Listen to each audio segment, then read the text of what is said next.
Hello दोस्तों, welcome to my channel एक और किस्सा। तो आज के किस्से में हम जानेंगे सपना का रहस्य। राहुल जब से शहर आया बहुत बदल गया था। छोटे से गांव से आया एक सीधा साधा लड़का राहुल, वहां के सामान्य राजा राम जी की पहली औलाद। बड़े सपनों से पाल पोस कर शहर पढ़ने भेजा था, पर अब उसे कोई देखे तो पहचान भी न सके। उसकी वेशभूषा ही नहीं बदली थी, केवल रंग ढंग, बोलचाल, यहाँ तक कि उसने अपना नाम भी बदल डाला था। लोग उसे अब रॉकी के नाम से जानते थे। कॉलेज के कुछ हुड़दंगई लड़कों के ग्रुप का नेता भी था वो। कहीं किसी को पीटना हो, छेड़छाड़ करनी हो, सबसे आगे रहता। लड़कियों के आगे इतना भोला बन जाता कि वह उसके जाल में ही फंस जाती। अभी उनके बॉयज़ हॉस्टल के सामने गर्ल्स हॉस्टल में कोई लड़की आई थी। सपना नाम था उसका। उसके दोस्तों ने राहुल को चुनौती दे रखी थी कि इसे पटा के दिखाओ तो जाने।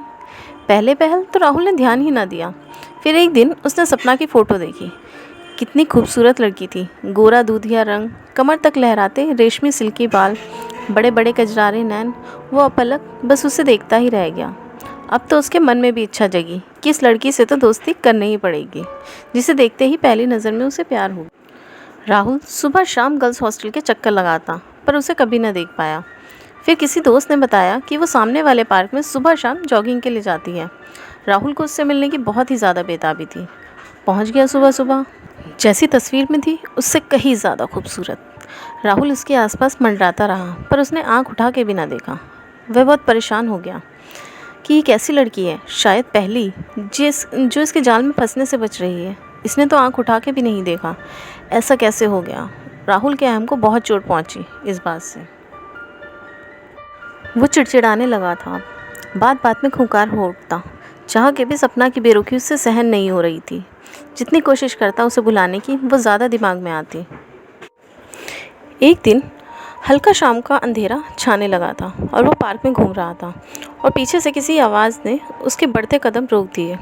एक सुरीली मीठी सी आवाज़ उसे पुकार रही थी, हेलो राहुल।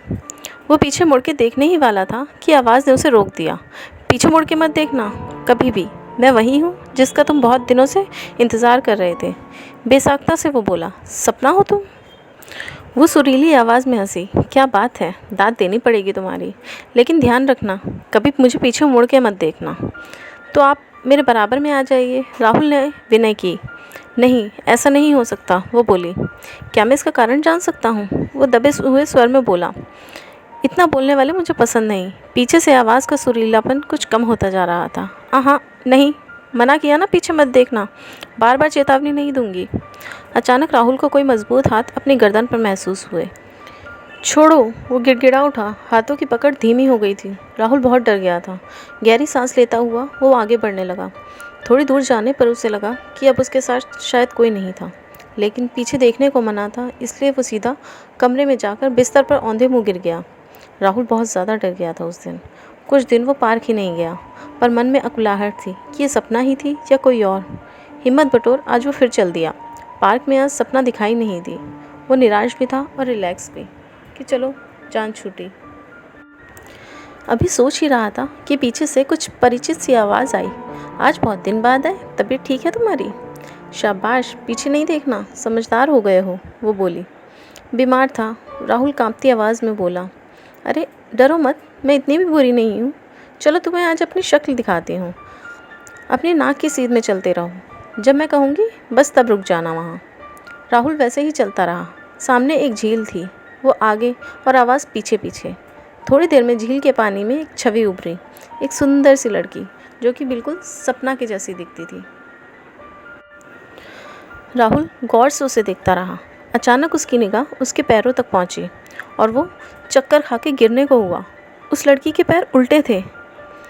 तो क्या ये लड़की नहीं, चुड़ैल है कोई? हे भगवान, ये मैं किस चक्कर में पड़ गया? राहुल पत्ते की तरह सिहर उठा। क्या सोच रहे हो राहुल? वो हंसते हुए बोली। कुछ नहीं, वो हकलाया। अब लौट चलें? अरे इतनी भी जल्दी क्या है, अभी तो हम मिले हैं। शक्ल अच्छी नहीं लगी क्या मेरी? वो बोली। नहीं नहीं, राहुल ने कहा, तो वो ठहाका लगा के हंसने लगी। राहुल अब बुरी तरह उसके जाल में फंस चुका था। उसे समझ नहीं आ रहा था कि क्या करे। बीमार, डरा हुआ रहने लगा हर वक्त। उसके दोस्त परेशान थे कि इसको आजकल हो क्या रहा है। एक दिन सोते हुए वो कुछ बड़बड़ा रहा था और उसके मित्र ने सुना तो वो रोते हुए सपना को खुद से छोड़ने की गुहार लगा रहा था। उसने अगले ही दिन राहुल के पिताजी को टेलीफ़ोन कर दिया कि आप आ जाइए, राहुल किसी आत्मा के चक्कर में फंस गया है, आप उसे संभाल लें आकर। अगले हफ्ते अपने पिता को अचानक आया देखकर राहुल को बहुत ही आश्चर्य हुआ। वो उनसे लिपट के फूट फूट के रोने लगा। उसने कहा, पिताजी मुझे बचा लीजिए, आइंदा कोई गलत काम ना करूँगा। उसके पिता ने सारी बात सुनी और उसके दोस्तों से इस बारे में परामर्श किया और राहुल को सारी योजना समझाई। योजना के अनुसार राहुल सुबह जल्दी ही पार्क पहुंच गया। थोड़ी देर में वो आवाज़ आई और लड़की उससे बातें करने लगी। आज फिर उसने राहुल को सीधे अपने बताए रास्ते पर चलने को कहा। राहुल चुपचाप चलता रहा। वो दोनों एक वीरान खंडर तक जा पहुँचे। हवा की सनसनाहट, सूखे पत्तों की चिड़चिड़ाहट उस जगह को और डरावना बना रहे थे। कुछ चमगादड़ उड़कर राहुल के कान के पास से तीर की तरह निकले। वो डर गया। वो लड़की उसे उस वीराने में लाकर पटकने वाली थी कि राहुल फिरती से पीछे मुड़ा और असावधानी में वो लड़की उसे कुछ न कह पाई। मामला समझ आते ही वो गुर्राई, तुम पीछे कैसे मुड़े? मैं तुम्हारा खून पी जाऊंगी। इतने में ही उस चुड़ैल बनी लड़की को राहुल के पिता और कई पुलिस वालों ने घेर लिया। इस हमले के लिए वो बिल्कुल तैयार न थी और इस तरह उसको पकड़ लिया गया। पुलिस को उसने बताया कि उसके पिता गरीब थे, ठेला लगाते थे। एक बार किन्हीं रसूखदारों ने उनका ठेला छीन लिया और उन्हें मार डाला। तब उनका परिवार भूखा मरने लगा। तब से उसने ये उल्टे पैर लगाकर चुड़ैल बन लोगों को लूटना शुरू किया। वो मानव अंगों की तस्करी भी करवाती थी। उसके बताने से समाज के कई इज्जतदार लोगों के नाम भी सामने आए। राहुल ने तो अब तौबा कर ली थी कि शहर पढ़ने आया था तो बस पढ़ूंगा, बाकी फन्ने खां नहीं बनूंगा। तो यहाँ हमारा किस्सा ख़त्म होता है। तो कैसा लगा आपको हमारा किस्सा? अगर आपको ये पसंद आया हो तो प्लीज़ इसे लाइक करें और शेयर करें और मेरे चैनल को सब्सक्राइब करना बिल्कुल ना भूलें।